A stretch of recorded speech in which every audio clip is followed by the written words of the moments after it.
Alright, back with chapter 58. It says, God who judges the earth, of course, and God, of course, Jesus Christ, the one true God, He judges the earth.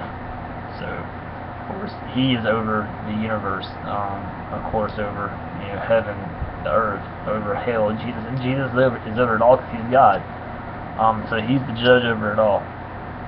So it says, God who judges the earth, to the choir master according to, do not destroy a victim of David.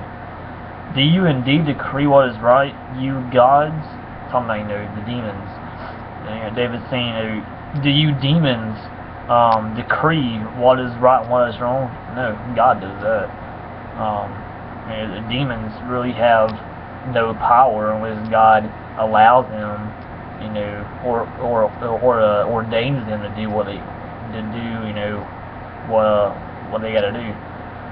But of course, when we read in Job, even Satan and demons, they have to get permission from God to do things here on earth. If God is not granting them that permission, they are not allowed to do it. But if God does grant them that permission, then they are supposed to do what God commands to carry out the will of God. So what David's saying says, do you indeed decree what is right, you gods? Talking about demons, of course. Demons and Satan are not in control of God. He's in control of everything. Of heaven, the universe, earth, and hell. He's over it all. Like I was saying, right here, and of course, in Job talks about how even the devil and his demons have to get permission from God to do things. So it says also, moving on, it says, do you judge the children of man uprightly? No, in your hearts you devise wrong. Your hands deal out violence on earth.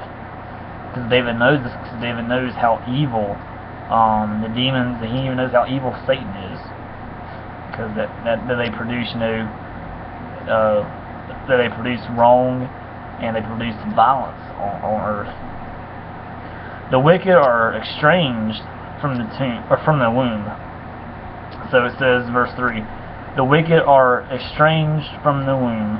They go astray from birth, speaking lies. So the wicked, at birth, they're already ordained by God to carry out wicked, evil plans, because God had ordained that to happen. God's the one who ordains things for them to happen. So, because God predestines everything to happen, whether good or bad, He ordains it to happen for His glory. And if you're saved, it's for your benefit. But He ordains everything to happen for a reason, for His glory, most of all. But it says, the wicked are estranged from the womb, and they go astray from birth, speaking lies. Because God has already ordained that to happen. God has already ordained the wicked to be evil, to be speaking lies.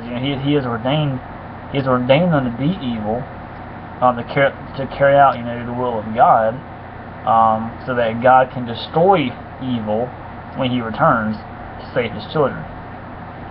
So God has pretty much everything that happens in the Bible. God has ordained it to happen for His glory, if you're saved, for your benefit, and most of all, for His return to come back and destroy the evil once and for all, to come back and destroy Satan and sin and demons, and totally just annihilate it when He returns.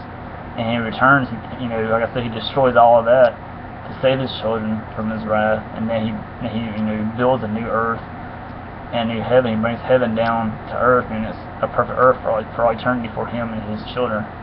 So anyway, moving on. It says they have venom like the venom of a serpent, like the deaf adder that stops its ear, so that it does not hear the voice of charmers or of the cunning enchanter. O God, break the teeth in their mouths. So David's saying, God, I recognize, David's saying, God, I understand that you have ordained all this evil to happen for a reason. But God, will you just totally destroy these evil people? Just totally destroy them, and to save David from all this evil. I mean, of course, God does, because God has ordained it to happen. For His glory and for David's protection. It says they have venom like the venom of the serpent, like the deaf adder that stops its ear, so that it does not hear the voice of charmers or the cunning enchanter. O God, break the teeth in their mouths, tear out the fangs of their young lions, O Lord. And David's just saying, God, just annihilate these evil people. And God does. Let them vanish like water that runs away. When he aims his arrow, let them be blunted, or stop their arrows. Let them be like the snail that dissolves into slime, like the stillborn child who never sees the sun. The sooner than your pots can feel the heat of thorns, whether green or ablaze, may he sweep them away. The righteous will rejoice when he sees the vengeance. Of course, the righteous people, those who are saved, when we see, when evil comes against us, and God protects us, then God turns around and destroys that evil. We rejoice because now we see that evil has been destroyed. So God grants us that right to rejoice for evil being destroyed. So yes, we are to rejoice. Whenever evil is destroyed, we are to rejoice and thank God that He has destroyed evil. It says, let's see here. The righteous will rejoice when he sees the vengeance. He will bathe his feet in the blood of the wicked. Mankind will say, surely there is a reward for the righteous. Surely there is a God who judges on earth. He's of course Christ. So God, Jesus, who is God, Jesus kills. All right. I mean, many of y'all are shocked about that, but Jesus kills. Jesus, who is God, who is the God of the Old Testament and the God of the New Testament, He kills. Jesus kills. He saves, but He also destroys. So people don't want to hear that now these days because they've been taught that Jesus is love, love, love. He is love. But no one wants to hear that Jesus is also a God who destroys and who kills. No one wants to hear that because it scares them, because they don't want to recognize. Jesus is painted as this big old teddy bear that would never harm anybody, that would never, do this. But it's a lie, man. Jesus is love, of course, but He destroys too. So stop picturing Jesus as a big old, cuddly teddy bear.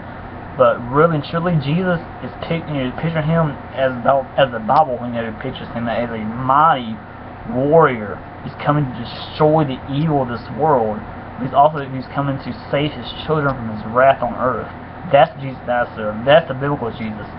But sadly today, that's the Jesus that's not preached. Today, majority churches preach a Jesus that will never do that. It's unbiblical. But the biblical Jesus hates evil. He destroys evil. He destroys and kills evil people. But He also loves His children, those who are saved, and He will come and He protects them. And when He returns, He will come back and destroy the evil of this world. He will come back and destroy the evil people of this world to save His children from His wrath on earth. That's the Jesus that I serve. Is the biblical Jesus. That's it. So that's 58, I believe. Yes. And I'll be back with 59 here shortly.